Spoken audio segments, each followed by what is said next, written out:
Hello കുഞ്ഞോളെ പറയടി, മഴയാണല്ലേ നാട്ടില്? ആ നാട്ടില് പെരും മഴയാണേ. സ്കൂൾക്ക് കുട്ടികളിന്ന് പോയിന്നു. അവ ടീച്ചർ ഓൽക്ക് കൊടകൾ ഒരു മൂന്നാലിനും കൂടി വാങ്ങണമെന്ന് പറഞ്ഞിക്കണ്. ഏ ഒരു ആറെണ്ണയിലും വാങ്ങണ്ടേ ചിലപ്പോ. ഇപ്പൊ ഓരോ കൊട ഓൽക്കില്ലേ? ഓരോ കൊട ഊയിക്കണ്ടേ. പിന്നെ ബുക്കൊക്കെ വാങ്ങിന് ഓരോ കൊട ഊയിക്കണ്ടേ. അപ്പൊ എന്താ ചോദിച്ചാൽ ഈ യെല്ലോ അലോട്ട് വരുമ്പോ യെല്ലോ കൊട വാങ്ങത്തരേ. റെഡ് അലർട്ട് വരുമ്പോ ചുമന്ന കൊട വാങ്ങത്തരേ. പിന്നെ നോർമൽ മഴയാണെങ്കിൽ സാധാ കറുപ്പ് കൊടയും മതിയെന്നാ പറഞ്ഞിക്കണേ. പൈസ അയച്ചോളി നിങ്ങള്. പൈസ ഇപ്പൊ ഇന്നാളല്ലേ അയച്ചു തന്നത് 10,000.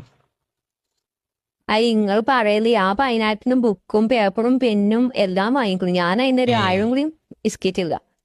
അനക്കറിയാം ഗൾഫ് ജീവിതം എന്ന് പറഞ്ഞാൽ എന്താന്നില്ല, അനക്ക് അറിഞ്ഞൂടെ? തുടങ്ങി അതൊക്കെ ചെറിയ ഗൾഫ് ജീവിതം നമ്മ എന്താണല്ലേ. ഇന്നെന്താ ഒന്ന് പറ. ആ ഗൾഫ് ജീവിതം നമ്മൾ KSRTC ബസ് പോലെയാണ്. നഷ്ടത്തിലാണെങ്കിൽ ഓട്ടത്തിന് ഒരു കുറവില്ല. എന്നാലോ ഇത് നഷ്ടത്തിലാണെന്ന് പറഞ്ഞാൽ ഒരു കുഴിപ്പോഴും വിശ്വസിക്കൂല. അതാണ് പ്രവാസി നന്നാല് അല്ലേ? ഇതല്ല നിങ്ങൾ പറയാൻ നിൽക്കുന്നത്. ഇതന്നെയാണ് ഗൾഫ് ജീവിതം, പ്രവാസികളുടെ ജീവിതം എന്ന് പറഞ്ഞാല് ഇതന്നെയാണ്. പിന്നെ നിങ്ങളൊരു കാര്യം മനസ്സിലാക്കണം. ഊജിയല്ലാതെ ഒരു ലക്ഷം ഒരു കോടി ഉണ്ടായിട്ടില്ല. അത് മറക്കരുത്.